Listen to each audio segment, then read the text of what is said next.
नमस्कार। आज हम ऋग्वेद के 8वें मंत्र को समझेंगे। इस मंत्र में ऋषि इंद्र और वायु इन दोनों देव शक्तियों का आवाहन करते हैं। इंद्र वायु इमे सुता उप प्रयोभिरा गतम इंद्वो वाम उष्णित ही। ऋषि का भाव बहुत सुंदर है। वह केवल ये नहीं कह रहे कि देवताओं को बुलाओ, बल्कि वे कह रहे हैं कि जब साधना, यज्ञ और श्रेष्ठ कर्म के लिए वातावरण तैयार हो जाए, तब जीवन की दिव्य शक्तियों को अपने भीतर आमंत्रित करो। यहाँ इंद्र को शक्ति, सामर्थ्य और सक्रिय चेतना के प्रतीक के रूप में समझा जा सकता है, और वायु जीवन में गति, प्राण और ऊर्जा के प्रतीक है।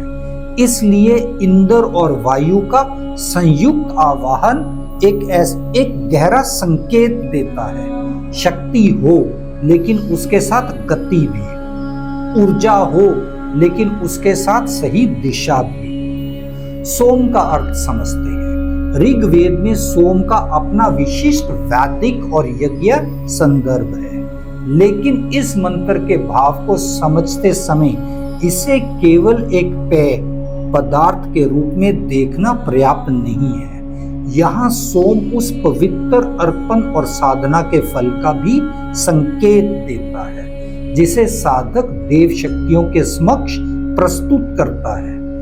हम अपने श्रेष्ठ कर्म, अपनी श्रद्धा और अपनी साधना को अर्पित करते हैं और जीवन में दिव्य शक्ति का आवाहन करते हैं। अब सबसे महत्वपूर्ण प्रश्न है, हजारों वर्ष पुराने इस मंत्र का आज हमारे जीवन में क्या महत्व है? हम जीवन में सफलता चाहते हैं, लेकिन केवल इच्छा करने से सफलता नहीं मिलती। हमें 3 चीजों की आवश्यकता होती है: ऊर्जा, सामर्थ्य और सही दिशा।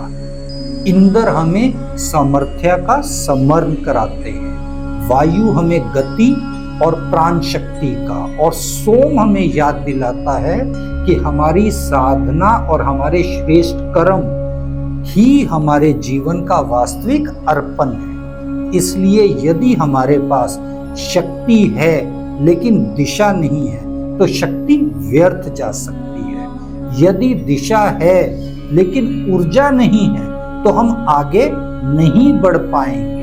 और यदि ऊर्जा और शक्ति दोनों हैं लेकिन उद्देश्य श्रेष्ठ नहीं है, तो उनका परिणाम भी श्रेष्ठ नहीं होगा। इस मंत्र का भाव हमें इन 3 को एक साथ जोड़ने का प्रेरणा देता है। जब भी हम कोई अच्छा कार्य शुरू करें, तो केवल ये ना सोचें मुझे सफलता मिले, बल्कि ये सोचें मेरे भीतर सही शक्ति आए, सही ऊर्जा आए और मेरी शक्ति सही उद्देश्य में लगे।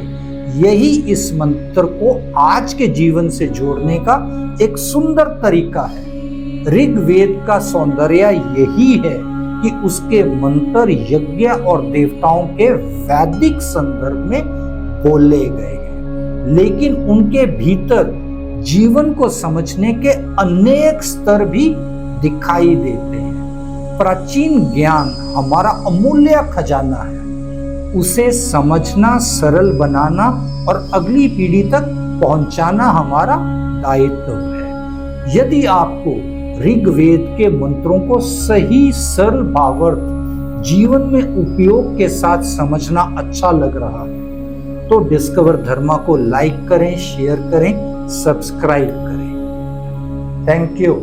ओम हरि हर।